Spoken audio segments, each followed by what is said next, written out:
Саламатсызбы? Регионда Абалким авторлык программасы.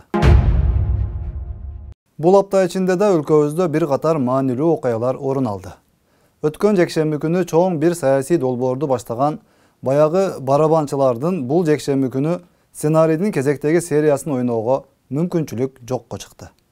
Анткени буга чейин айтылгандай эле Райым Матраимовго байланыштуу териштирүү иштеринин кезектеги этабында Камчыбек Ташиев чет жактан келери менен тийиштүү чечим кабыл алып, камалсын деп кыйкырык салып, ушул жол менен бийликти каралап абийирин төгөбүз, элди көчөгө алып чыгабыз деп жандалбастап жаткандардын шагы сынды сыягы. Бирок эми булар ушуну менен тынып-тынчып, элибизди ынтымакка, биримдикке үндөп, ар кандай драмаларды койбой калбайт деп айтууга мүмкүн эмес. Буларда баары кыргыз элинин көпчүлүгүнө белгилүү болуп калгандай эле башка пландары сөзсүз түрдө бар. Мындайча айтканда, Райым Матраимов план А болсо, кап бул планыбыз ишке ашпай калды окшойт, эми план Б-га өтөлү, анан план В-га өтөбүз деп эле эптеп ушул элдин ыркын кетирүүгө аракет кыла беришет. Бул анык нерсе.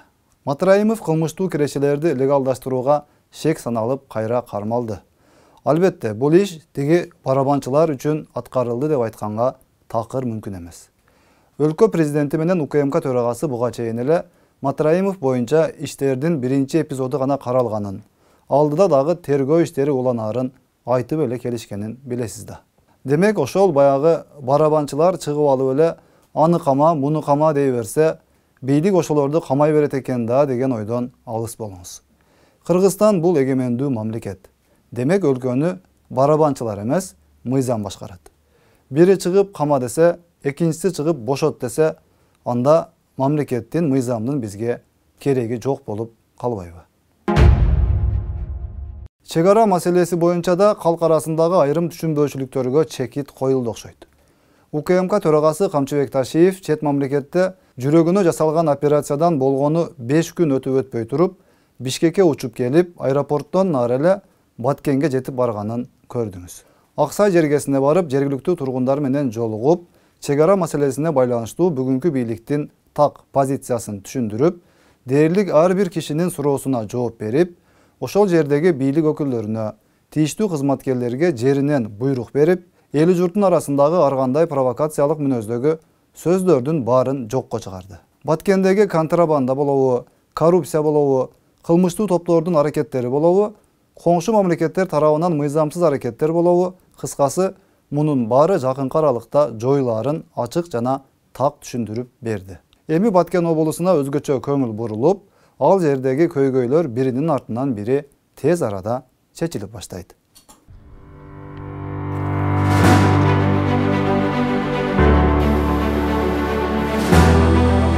Кантип эле биз жөнөн эле ушул кайсы бир ойлонулбаган чечимдерге, элге каршы чечимдерге кол коюп калайлы. Андай эч качан болбойт. Туугандар. Ошон үчүн мындан эч кыжаат болбоңуздар. Силердин кыжалатчылыгыңарды алайын, кыжалатчылыгыңарды токтотоюн деп атай келдим.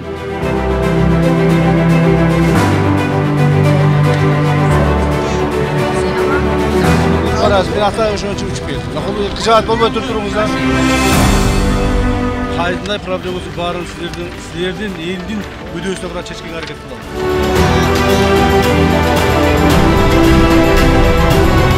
Сабырдуулук кылып, бул жерде мына аксакалдарыбыз, урматтуу аксакалдарыбыз отурат, апаларыбыз отурасыздар, айрыкча жаштарыбыз, урматтуу жаштар, кызыкандуулук алдырып, ызычуу боло бербегиле. Биз проблеманы билебиз.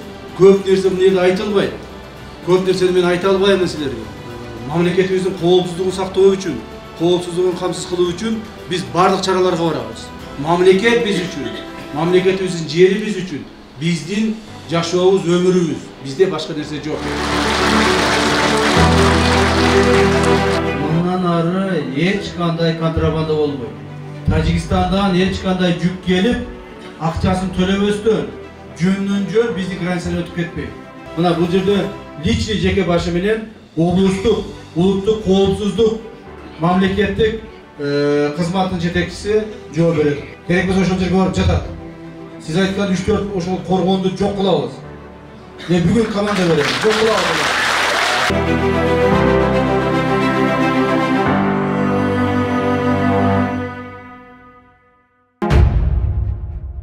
Баягы эле көшөгө артына жашынып алып, кол астындагыларына бузукулук кылууну буйруп жаткан белгилүү бузуку саясатчыларыбыз тарабынан Камчыбек Ташиевдин жеке ден соолугунун кооптуулугун четке сүрүп коюп, Баткенге жетип барганына карата да кара пиар жасалбай койгон жок. Тоого дей турган сөздөрдү жазышып, арасында Ташиевдин жүрөгү ооруган жок деген деңгээлдеги адамдар да бар экенин көрсөңүз керек. Камчыбек Кыдыршаевичтин ошол Баткендеги жолугушуусуна катышкан, алдынан көргөн жарандарыбыз, анан албетте акыл эси ордунда болгон мекендештерибиз баарын түшүнүп турса керек. Кыйналып жатканына карабастан өзүн күчкө салып, эл менен акылдашып, макулдашып, көйгөйлөрүн чечүүгө жан үрөп жаткан адамга да жаман сөз айтыргандан бул биздин саясатчы сөрөй агаларыбыз уялбай эле койду да.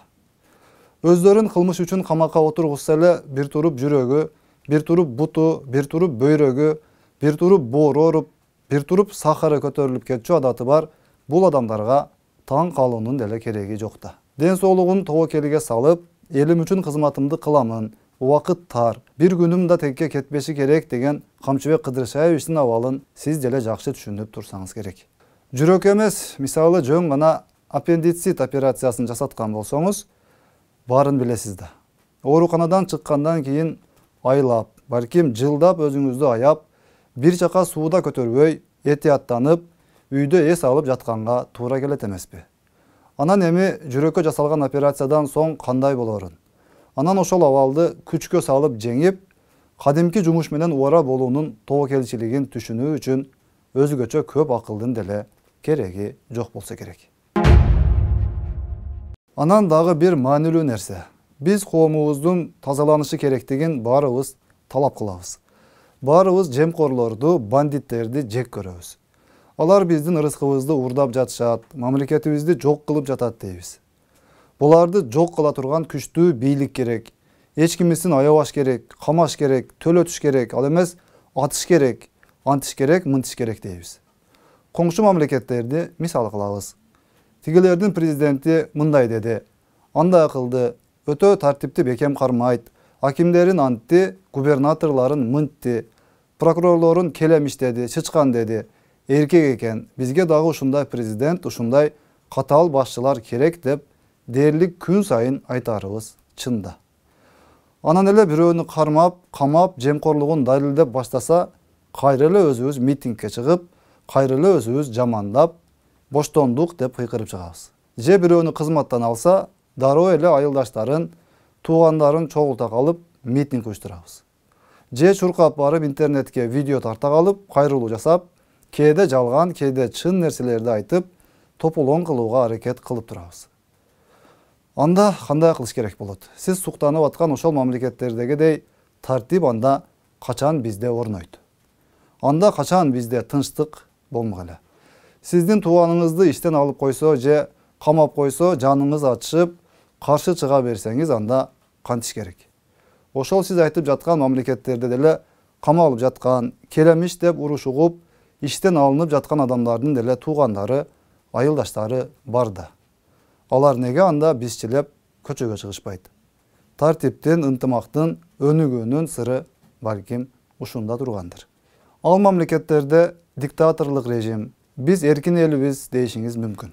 Эми карап көрүңүз. Ал өлкөлөрдө ошондой тартиптин артынан канчалаган ири заводдор, ири инвестициялык долбоорлор иштеп жатат. Алар самолет, вертолет чыгарып жатышат. Сиз менен бизде кайсыл заводдон эмне чыгып атат? Иштеп жаткан арак заводубуздан арак, анан саясатчыларыбыздан ушак гана чыгып, ушуларды гана өндүрүп, ушак кууп, бири-бирибизди жамандап, күн алыс митинг кылгандан башка эмнеге жетиштик?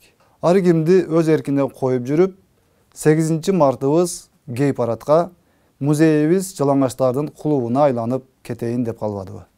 Балким биз да ар бирибиз мыйзамды сыйлаганды, баш ийүүнү үйрөнүп, өлкөбүздү туруктуу өнүгүү жолуна түшүрүүгө салым кошо турган убакыт келбедиби? Ар бирибиз оңолууну өзүбүздөн баштайлы. Ошондо коомубуз, мамлекетибиз, Кыргызстаныбыз оңолуп, өнүп өсөт да. Антпегенде биздин мамлекетти ошол өз эли баш ийип, сыйлап аткан өлкөнүн президенти келип, оңдоп, өнүктүрүп бермек беле. Саламатта калыңыз.